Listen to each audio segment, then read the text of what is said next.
بسم اللہ الرحمن الرحیم رب اشرح لی صدری ویسر لی امری واحلل عقدۃ من لسانی یفقهوا قولی اللهم صل علی محمد وعلی محمد وعجل فرج آل محمد۔ السلام علیکم، میں ہوں مہوش رضا جامعہ تعلیم القرآن سے۔ آج میں آپ کے سامنے حاضر ہوں ایک انتہائی اہمیت اور بافضیلت موضوع کے تذکرے کے ساتھ کہ جو ہے ماہ رمضان المبارک کا استقبال۔ ناظرین محترم، ماہ رمضان المبارک کوئی عام ماہ نہیں ہے، بلکہ اس کی فضیلت کے لیے یہ روایت بیان کرنا ضروری سمجھتی ہوں کہ معصوم علیہ السلام فرماتے ہیں، یہ نہ کہو کہ جاء رمضان وما رمضان، کہ رمضان آیا اور رمضان چلا گیا، بلکہ چونکہ یہ اللہ کے ناموں میں سے ایک نام ہے، لہٰذا اس کے ساتھ کوئی نہ کوئی تبریکن کوئی نہ کوئی مبارک لفظ ضرور لگایا کرو، مثلا ماہ مبارک یا ماہ رمضان المبارک کہا کرو۔ تو یہ ماہ رمضان المبارک کوئی عام مہینہ نہیں، بلکہ یہ وہ ماہ مبارک ہے کہ جس میں اللہ تعالیٰ اپنی برکات کثیر کو، رحمات کثیر کو زمین پر نازل کرتا ہے، زمین والوں پر نازل کرتا ہے۔ ارحم الراحمین پروردگار کی رحمتیں اور برکتیں اور مغفرتیں اس ماہ مبارک میں نازل ہوتی ہیں۔ یہ ماہ مبارک کوئی عام ماہ نہیں، اور اس ماہ مبارک میں روزہ رکھنا جو کہ ہم پر واجب قرار دیا گیا، اس کی کتنی فضیلت ہے اس کے متعلق روایات میں بیان کیا گیا۔ معصوم علیہ السلام فرماتے ہیں کہ اللہ تعالیٰ نے ایک حدیث قدسی میں ارشاد فرمایا کہ جب کبھی میں اہل زمین کو عذاب دینے لگتا ہوں، لیکن میری نگاہ ان لوگوں پر پڑتی ہے، ان روزے داروں پر پڑتی ہے جو فقط میرے خوف سے بھوک اور پیاس کو برداشت کر رہے ہوتے ہیں، تو میں اہل زمین سے عذاب کو روک لیتا ہوں۔ تو بس ہمیں ماہ رمضان المبارک کا کس طرح سے استقبال کرنا چاہیے اور اس ماہ مبارک میں ہماری کیا کیا ذمہ داریاں ہیں، اس کے متعلق مختصراً گفتگو کرنے کے لیے ہم نے مدعو کیا ہے خواہش مائلہ بطول کو، تو آئیے ان کے علم سے مستفید ہوتے ہیں۔ السلام علیکم خواہر۔ جی وعلیکم السلام، کیسی ہیں آپ؟ الحمدللہ۔ جی تو خواہر محترم، جیسا کہ آپ جانتی ہیں کہ ماہ رمضان المبارک آ چکا ہے، تو اس ماہ مبارک کے متعلق آپ ناظرین کرام کو کیا پیغام دینا چاہیں گے؟ بے شک یہ مہینہ تمام مہینوں سے افضل ہے، اس میں بہت زیادہ فضیلتیں ہیں، اس میں روزہ رکھنے کا بہت زیادہ ثواب ہے کہ جو شخص اس مہینے میں روزے پورے رکھتا ہے تو وہ گویا اس نے اپنے لیے جہنم کی آگ کو اپنے اوپر حرام کر دیا ہو۔ یعنی کہ اس ماہ میں روزہ رکھنے کی بہت زیادہ فضیلتیں ہیں۔ اب چونکہ کچھ لوگ ایسے بھی ہیں جو روزہ نہیں رکھ سکتے، تو کیا آیا ان پر جبراً روزے کو واجب کیا گیا ہے؟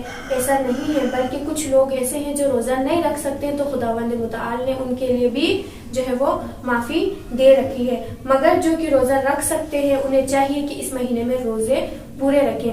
اور اسی ماہ مبارک کے فضیلت کے حوالے سے رسول خدا اپنے خطبے میں ارشاد فرماتے ہیں کہ یہ اللہ تعالیٰ کا مہینہ ہے، یہ تمام مہینوں سے افضل ہے، یہ رحمتوں کا مہینہ ہے، برکتوں کا مہینہ ہے۔ خداوند متعال اس مہینے میں اپنے رحمتوں کو نازل فرماتا ہے، برکتوں کو نازل فرماتا ہے۔ یہ وہ مہینہ ہے کہ جس میں آپ کا سونا عبادت ہے، کہ جس میں آپ کا سانس لینا عبادت ہے، کہ جس میں آپ کا ذکر پروردگار کرنا عبادت ہے۔ ذکر کرنے کی بہت زیادہ فضیلت ہے۔ اس مہینے کے علاوہ بھی اگر آپ ذکر پروردگار کر رہے ہیں تو اس کی فضیلت ہے، مگر اس مہینے میں آپ کو اس کا دگنا ثواب دیا جائے گا۔ یہ وہ مہینہ ہے کہ جس کے راتیں باقی مہینوں کے راتوں سے افضل ہے، اس مہینے کے دن باقی مہینوں کے دنوں سے افضل ہے، اس مہینے کے ہر لمحہ باقی تمام مہینوں کے تمام لمحوں سے افضل ہے۔ اس مہینے میں آپ کی دعائیں رد نہیں کی جاتی، آپ کی تمام دعائیں قبول ہوتی ہیں۔ سبحان اللہ۔ تو جی خواہر محترم، ماشاءاللہ آپ نے بہترین انداز میں وضاحت کی۔ تو اب آپ ناظرین کرام کو کیا پیغام دینا چاہیں گی کہ قرآن مجید کی تلاوت کے متعلق اس ماہ مبارک میں سب سے افضل عمل قرار دیا گیا ہے قرآن مجید کی تلاوت کو، تو آپ اس کے متعلق ناظرین کرام کو کیا پیغام؟ بے شک قرآن مجید کی تلاوت کرنے کا بہت زیادہ ثواب ہے، صرف اس مہینے میں ہی نہیں۔ اگر ہم یہ کہیں کہ صرف قرآن مجید کی فضیلت اس مہینے میں ہے تو وہ تو پھر اس مہینے تک محدود ہو جائے گی، نہیں، بلکہ تمام مہینوں میں قرآن مجید کی تلاوت کی بہت زیادہ فضیلت ہے۔ لیکن چونکہ خدا کا مہینہ ہے، رحمتوں اور برکتوں کا مہینہ ہے، تو اس مہینے میں قرآن پاک کی ایک آیت کی تلاوت کرنے کا ثواب باقی مہینوں کے ختم قرآن کے ثواب کے برابر ہے۔ اور روایت میں ہے کہ اگرچہ آپ قرآن پڑھنے کے بعد اسے معصومین کے نام پر ہدیہ کرتے ہیں تو پھر اس کا اس قدر زیادہ ثواب ہے کہ آپ کو روز محشر جوار معصومین کی جگہ رکھی۔ سبحان اللہ، یہی ایک روایت ہی قرآن مجید کی اس ماہ مبارک میں تلاوت کرنے کی فضیلت کے لیے کافی ہوتی ہے کہ کس طرح سے پروردگار عالم ہمیں جوار معصومین میں جگہ ادا کر دے، تو اس سے بڑھ کر کیا سعادت ہو سکتی ہے، یہی فضیلت کافی ہے. لیکن اب خواہر محترم، اب آپ یہ بیان کیجئے کہ کس طرح سے انسان روزہ کس طرح رکھے اس ماہ مبارک میں، یعنی روزہ کسے کہا جاتا ہے، روزہ کس چیز کا نام ہے؟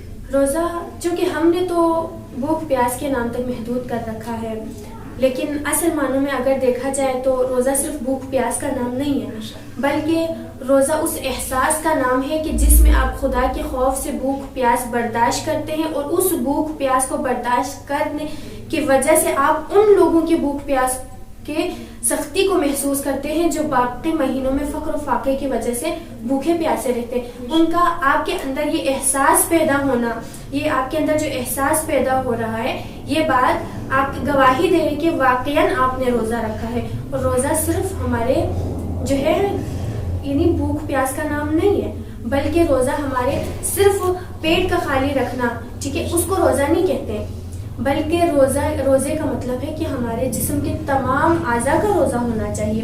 کس طرح سے تمام جسم کا تمام اعضاء کا روزہ ہونا چاہیے؟ یعنی کہ ہمارے آنکھ کا روزہ ہونا چاہیے. کیسے ہونا چاہیے؟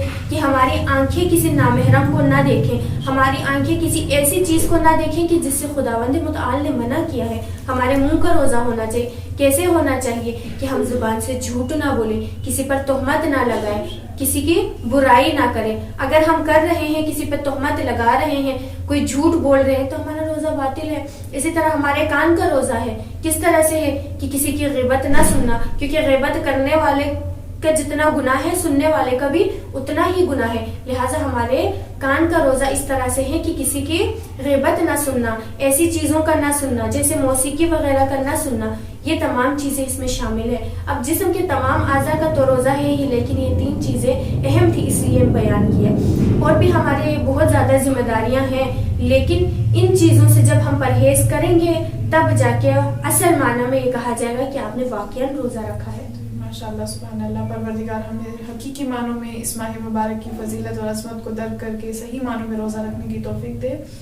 جی تو خواہر محترم، یہ اس ماہ مبارک میں ہماری سب سے اہم ذمہ داری کہوں کہ وقت کے امام کی معرفت حاصل کرنا، ان گناہوں سے پرہیز کرنا کہ جو وقت کے امام کے ظہور میں رکاوٹ بنتے ہیں، یعنی خدا کی معرفت حاصل کرنا. اس کے لیے سب سے اہم شرط علماء کرام نے بیان کی کہ ہم اپنا تزکیہ نفس کریں، یعنی ہم اپنے نفس کو پاک و پاکیزہ بنائیں. تو اس کے متعلق آپ ناظرین کرام کو کیا تزکیہ نفس سے مراد آپ دیکھیں کہ تزکیہ نفس کسے کہتے ہیں. تزکیہ نفس سے مراد ہے کہ اپنے نفس کو پاک کرنا. اب نفس، چونکہ نفس کے اندر بھی یہ قوت ہے کہ وہ ہمارے اوپر غلبہ پالے، لہٰذا ہمیں اپنے نفس کو سختیوں میں ڈالنا ہے. کس طرح سے سختیوں میں ڈالنا ہے؟ کہ اگر کوئی شخص مریض ہے، اس کو دل ہے کہ وہ ایسی چیز کھائے جو اس کی صحت کے لیے نقصان دہ ہے، اب اس نے کیا کرنا ہے؟ نفس پہ قابو کرتے ہوئے اس چیز سے اپنے آپ کو روکنا ہے. مثال کے طور پر کوئی بیمار ہے، اس کو معدے کا مرض ہے، اگر اس کے سامنے ایسی کوئی چیز ہے کھانے کی جس کی وجہ سے اس کی طبیعت خراب ہو سکتی ہے، تو اسے اس چیز سے پرہیز کرنا ہے، یعنی پرہیز کرنا ہے. اور اس طرح سے اگر آپ کا نفس آپ کو کسی غلط چیز پہ ابھار رہا ہو تو آپ نے اپنے اوپر قابو رکھنا ہے، عقل سے کام لینا ہے، اور عقل کو آپ کا عقل کا غلبہ ہونا چاہیے آپ کے نفس کے اوپر. چونکہ اگر آپ کا نفس آپ پر غلبہ کر رہا ہے تو پھر اس طرح سے آپ کسی بھی طریقے سے جو ہے وہ قرب الہی کو حاصل نہیں کر سکتے. اگر آپ نے تزکیہ نفس نہیں کیا تو آپ قرب الہی حاصل نہیں کر سکتے. لہٰذا آپ جب تک اپنے نفس کے اوپر سختیاں نہیں ڈالیں گے، نفس کی مخالفت نہیں کریں گے، تب تک آپ اپنے نفس کو پاک و پاکیزہ نہیں کر سکتے.